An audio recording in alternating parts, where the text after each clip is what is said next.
ஏற்கனவே அமெரிக்காவினுடைய F-35 F-16 விமானங்கள் எல்லாமே வானத்தில் பறக்க வேண்டியது வெடிச்சு சிதறின காட்சிகளை நீங்கள் பார்த்துருப்பீங்க.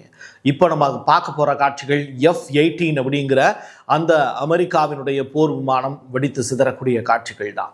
ஈரானுடைய சாகசங்கள் பெருகிக்கிட்டே போகுது. அதே நேரத்தில் அமெரிக்காவினுடைய போர்க்கப்பல் மீது ஈரான் நடத்தியதாக சொல்லப்படக்கூடிய ஒரு அதிநவீன காட்சிகள், ஏவுகணைகளால் அந்த போர்க்கப்பல் துளைத்தெடுக்கப்படக்கூடிய காட்சிகள் அரங்கேறியது. ஆனால் இது போர்க்கப்பல் கிடையாது. இது ஸ்ட்ரைட் ஆஃப் ஹார்மஸ் வழியாக வந்திருக்கக்கூடிய ஒரு அமெரிக்க சார்புடைய கப்பல் அப்படிங்கிறது தான் உண்மையான செய்தியாக பார்க்கப்படுது. தொடர்ச்சியாக பாருங்க, மலேசிய பிரதமர் ஈரானுக்கு ஆதரவு தெரிவிச்சிருக்காரு. அதே நேரத்தில் வடகொரியாவினுடைய அதிபரை சந்திக்கிறதுக்கு மிக முக்கியமான நபர் ஒருத்தர் வந்திருக்காரு. ட்ரம்ப் ஈரான் கிட்ட ஒரு முக்கியமான விஷயத்தை பேசியிருக்காரு. பதிலுக்கு ஈரானுடைய அரசு சொல்லி இருக்கக்கூடிய பதில் ரொம்ப முக்கியத்துவம் வாய்ந்தது. டீட்டெயிலாக பேசுவோமா? வாங்க பார்க்கலாம் உறவுகளே. இது பிரசாத் சிக்னேச்சர். உங்களுடைய தொழில் சம்பந்தமான விளம்பரங்களை நமது சேனலில் ஒளிபரப்ப உங்களுக்கான அருமையான வாய்ப்பு. பாண்டிச்சேரியில் மினி திருப்பூர் அறிமுகம். ஜவுளித்துறை வரலாற்றில் முதன்முறையாக நேரடி விற்பனை நிலையம் உங்கள் திருப்பூர் டெக்ஸ்டைல்ஸ். துணிகளை உற்பத்தி செய்பவர்களே நேரடியாக சந்தைப்படுத்துறதுனால வாடிக்கையாளர்களுக்கு குறைந்த விலையில தரமான அனைத்து விதமான ஜவுளி துணிகளும் இங்கு கிடைக்கும். நேரடியாகவோ ஆன்லைன் வழியாகவோ ஒரு துணியானாலும் சரி, ஹோல்சேல்ல வாங்கினாலும் சரி, உங்களுக்காக திறக்கப்பட்டிருக்கிறது தி திருப்பூர் டெக்ஸ்டைல்ஸ். தொடர்புக்கு 7708011123. ரஷ்யா மீது தீராத காதல் கொண்டவர் வடகொரியாவினுடைய அதிபர் கிம். தொடர்ச்சியாக ரஷ்யா உக்ரைன் போர்ல உக்ரைனுக்கு எதிராக ரஷ்யாவுக்கு ஆதரவாக அவர் தன்னுடைய நாட்டினுடைய படைகளையே அனுப்பிச்சார். தன்னுடைய நாட்டினுடைய மனித வளத்தை அனுப்பிச்சார்.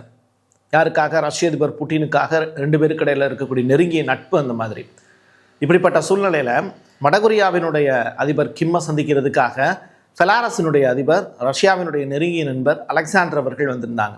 இதற்காக 21 குண்டுகள் முழங்க சிவப்பு கம்பள வரவேற்பு கொடுத்து பெலாரஸினுடைய அதிபரை வரவேற்று ட்ரீட் கொடுத்துருக்காரு வடகொரியாவினுடைய அதிபர் கிம்.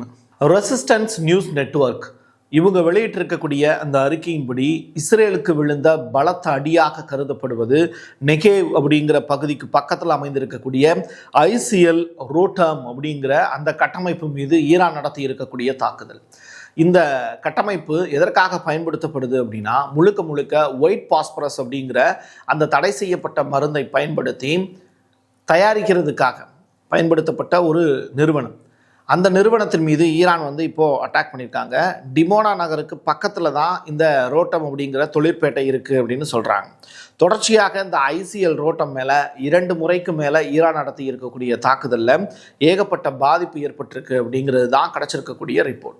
ரோசாட்டமின் அதனுடைய தலைவர் அலெக்சி அப்படிங்கிறவர், ரஷ்யாவை சேர்ந்தவர்.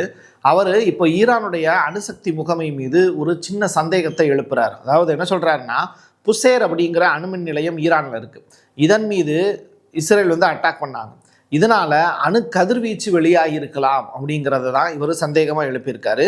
தொடர்ச்சியாக எந்த உயிரிழப்பும் இல்லாத வேளையிலும் அணு கதிர்வீச்சினுடைய தாக்கம் உடனே தெரியாது. அந்த தாக்கத்தை உணர்வதற்கு சில நாட்கள் ஆகும். IAEA அப்படிங்கிற அந்த அணுசக்தி முகமை இது தொடர்பான விஷயங்களை மறைக்கிறாங்க.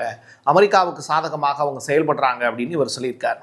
பிரஸ் அப்படிங்கிற டிவி இவங்க ஈரான் சைட்லேருந்து வெளியாகக்கூடிய செய்தி. அவங்க இப்போ ஒரு முக்கியமான செய்தியை சொல்லியிருக்காங்க. F-18 அப்படிங்கிற அந்த போர் விமானம் அமெரிக்க போர் விமானத்தை சுட்டு வீழ்த்தியிருக்கோம் அப்படிங்கிறது தான் அந்த செய்தி. ஏற்கனவே F-35 F-16 உள்ளிட்ட விமானங்கள் எல்லாம் ஈரான் அடித்து உடச்சிருக்காங்க. இப்போ F-18 ரக போர் விமானங்களையும் அவங்க இப்போ எரிய வச்சுருக்காங்க. அப்படிங்கும்போது இது ரொம்ப ரொம்ப பெரிய அளவிலான சாகசமாக தான் பார்க்கப்படும். வானிலையே அது சுட்டு வீழ்த்தப்படக்கூடிய காட்சிகளை நம்மளால் பார்க்க முடியுது. எது எப்படியோ ஈரானுடைய அந்த வெற்றி அப்படிங்கிறதுக்கு இதை விட சிறந்த உதாரணம் எதுவுமே இருக்க முடியாது. போர் விமானங்கள், அமெரிக்க போர் விமானங்கள் சந்தைப்படுத்துதல் அப்படிங்கிற அந்த வியாபாரம் பண்ணணும் அப்படின்னு நினைக்கக்கூடிய அவங்களுடைய பெருத்த எதிர்பார்ப்பு, கனவுகள் எல்லாத்தையும் உடச்சு தள்ளியிருக்காங்க ஈரான். சில நிமிடங்களுக்கு முன்பு ஸ்ட்ரைட் ஆஃப் ஹார்மஸை கடந்து செல்ல முயன்ற ஒரு அமெரிக்க கப்பல், அதன் மீது ஒரு அட்டாக் நடத்தப்பட்டிருக்கு. இது எப்படி நடந்தது அப்படிங்கிறத நான் காட்சிகளாகவே காண்பிக்கிறேன். இது இவ்வளவு பெரிய சாகசத்தை ஈரானால் செஞ்சிருக்க முடியுமா அப்படிங்கிற ஒரு கேள்வி. தொடர்ச்சியாக ட்ரம்ப் மாதிரியான நபர்கள் ஏஐ காட்சிகள் தான் இது, ஈரான் வெளியிட்டிருக்கக்கூடிய காட்சிகள் ஏஐ காட்சிகள் அப்படின்னு சொல்கிறார். பட் இந்த காட்சிகள் ஏஐ காட்சிகளா என்ன அப்படிங்கிறத நம்மளால் ஊர்ஜினப்படுத்த முடியாது. நம்ம போய் ஈரானில் போய் ஸ்ட்ரெய்ட் ஆஃப் ஹார்மஸில் போய் இவங்க இந்த அட்டாக் நடத்தியிருக்காங்க அப்படிங்கிறத நேரடியாக பார்த்து லைவ் ரிப்போர்ட் நான் கொடுக்கல. பட் கிடைக்கக்கூடிய தகவல்கள், அங்கிருந்து நமக்கு வரக்கூடிய உண்மையான செய்திகள், அதை அடிப்படையிலையும் நான் ஒரு இடத்துல மட்டும் இல்லாமல் பல இடங்களில் அதை செக் பண்ணி பார்த்ததுக்கு பிறகு தான் உங்களுக்கு நான் இதை கொடுக்க வரேன். அதே மாதிரி போர் கப்பல் மீது நடத்தப்பட்டு இருக்கக்கூடிய தாக்குதல்னு சில பேர் சொல்கிறாங்க. ஆனால் இது போர் கப்பல் மீது நடத்தப்பட்ட தாக்குதலா அப்படிங்கிறது உறுதிப்படுத்த முடியல. ஆனால் ஒரு கப்பல் மீது நடத்தப்பட்டு இருக்கக்கூடிய தாக்குதல், ஸ்ட்ரெய்ட் ஆஃப் ஹார்மஸை கடந்து செல்ல முயன்ற அது ட்ரேடு கப்பலாக இருக்கலாம், இல்லை நிறையா அமெரிக்க சார்புடைய கப்பலாக இருக்கலாம், இஸ்ரேல் சார்புடைய கப்பலாக இருக்கலாம், அதன் மீது ஈரான் இந்த அட்டாக் நடத்தியிருக்கலாம். பட் இது ஏஐ வீடியோ கிடையாதுங்கிறது மட்டும் உண்மை. ஈரானுக்கு எதிரான அமெரிக்க இஸ்ரேல் போர் தொடர்பாக இப்போ கத்தார் அரசு மிக முக்கியமான செய்தியை வெளியிட்டிருக்காங்க. இந்த போரில் எங்களுக்கு எந்த உடன்பாடும் கிடையாது. ஈரான் இங்கே பல்லாயிரம் ஆண்டுகளாக இருக்கக்கூடிய ஒரு நாடு. இவங்க நினைக்கிறதுனால, ஒரே ஒரு தலைவர் நினைக்கிறதுனால மட்டும் ஈரானை இந்த மண்ணிலேருந்து அகற்றிட முடியாது, அவங்களுடைய செல்வத்தை சுரண்டிட முடியாது. தொடர்ச்சியாக நாடுகள் தங்களுடைய உற்பத்தியை பெருக்கிக் கொண்டே தான் இருக்கும். அப்போது ஒரு தலைவன் நினைக்கிறதுனால ஒரு நாட்டினுடைய ஒட்டுமொத்த வளத்தையும் பாழாக்கிடலாம் அப்படின்னு நினைக்கிறது முட்டாள்தனம். அப்போது நாங்கள் என்ன சொல்கிறோம், கத்தார் அரசு இந்த போருக்கு எங்களுக்கு சம்மந்தம் இல்லை, எங்களை விட்டுருங்க, நாங்கள் இந்த போர்லேருந்து விலகி தான் இருக்கோம் அப்படின்னு சொல்கிறாங்க. ட்ரம்பினுடைய சொந்த செனட்டரே, அதாவது அந்த கட்சி இருக்குது இல்லையா, இப்போ குடியரசுக் கட்சி இருக்குது அப்படின்னா அதற்கு ஒரு செனட்டர் இருப்பாங்க. அந்த செனட்டரே இப்போது ட்ரம்ப்பை போட்டு வெளுன்னு வெளுத்து விட்டுருக்காரு. ட்ரம்ப் சொல்கிறாரு, ஹார்மோஸ் நீரிணையை மீண்டும் திறக்கிறதுக்கு நமக்கு ஒரு நாளைக்கு $2 பில்லியன் தேவை அப்படின்னு சொல்கிறாரு. அதுக்கு அந்த செனட்டர் சொல்கிற, அமெரிக்க செனட்டரு, போருக்கு முன்பு ஹார்மோஸ் நீரிணையை கடக்கிறதுக்கு நீ இவ்வளோ ரூபா கொடுத்தியா அப்படின்னு கேட்குறாரு. அதுக்கு ட்ரம்ப் நோ அப்படிங்கிறாரு. அப்போ போருக்கு அப்புறம் தானே இவ்வளோ ரூபா கொடுக்க வேண்டியது இருக்குது, அதுக்கு காரணம் நீ தானே அப்படின்னு சொல்லி அவரையே திருப்பி எதிர்கொஸ்டினால் போட்டு முடக்கிறாரு. இதுதான் நடந்திருக்கக்கூடிய விஷயம். இது தொடர்பான காட்சிகளும் நம்மகிட்ட இருக்குது. கரோலின் லிவிட், வெள்ளை மாளிகையினுடைய செய்தி தொடர்பாளர், அவங்க இன்னைக்கு பேசியிருக்கக்கூடிய விஷயம் ரொம்ப முக்கியமானது. சீன அதிபர் ஜி ஜின்பிங்குடன் அமெரிக்க அதிபர் டொனால்டு ட்ரம்ப் வரக்கூடிய நாட்களில் சந்திக்க போகிறாரு அப்படிங்கிற செய்தி.